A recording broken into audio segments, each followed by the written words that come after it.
Why do people hate math? It's such an important part of our lives, yet at one point in school, for everyone, myself included, it's an absolute dreadful experience. Everyone asks questions like, why do I need this? Why can't I learn something useful? Or why does this need to be so difficult?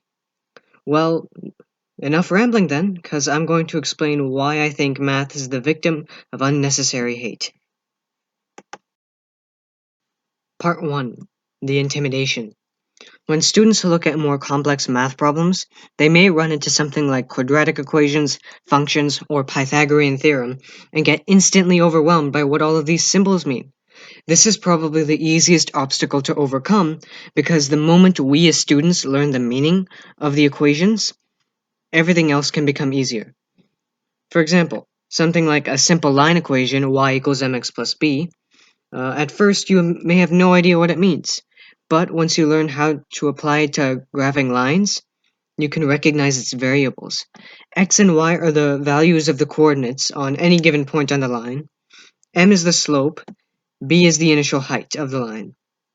Of course, there are many more complex equations we can cover, but this is just an example. The importance of this is that once we understand something, we don't have to be afraid of it or confused by it. Part 2. The major time requirement. The second obstacle for those who want to learn math is that it is exhausting and long and tedious, especially when you handle longer equations. You'll be looking at more tedious processes, different types of numbers and variables, multiple functions, and so on. The important thing to remember is that these processes will get longer. They will provide more opportunity for mistakes. As a result, students will have major difficulty finding out where they went wrong within their equations. Many will spend hours and hours on their homework only to find out they got it wrong. The only reason they didn't check was because they already had so much, or they were already unamused by the subject. This lack of amusement brings me to my next major argument. The third argument in my video is interest. One of the biggest questions that many ask about math is, why do we even need it? This question will pop into your head more and more as the years go on and the equations get longer. The reason math can seem boring and dreadful is that it's a subject that is frequently mistreated when it's being taught. Many of the textbook questions go like this.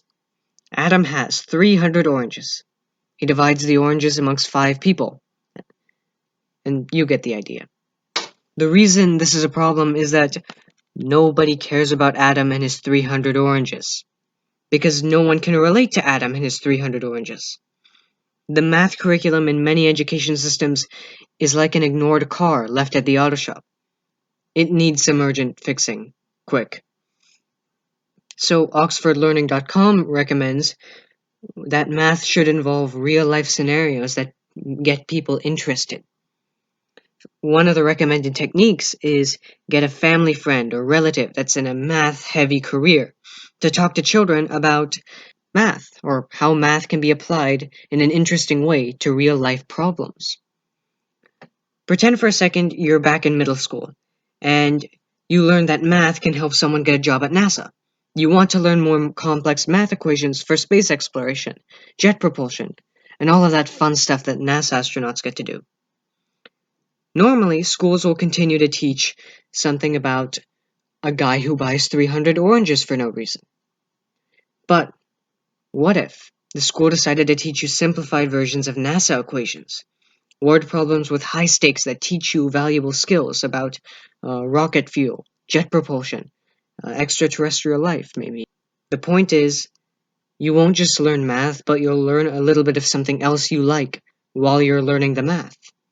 Math is used to teach everything.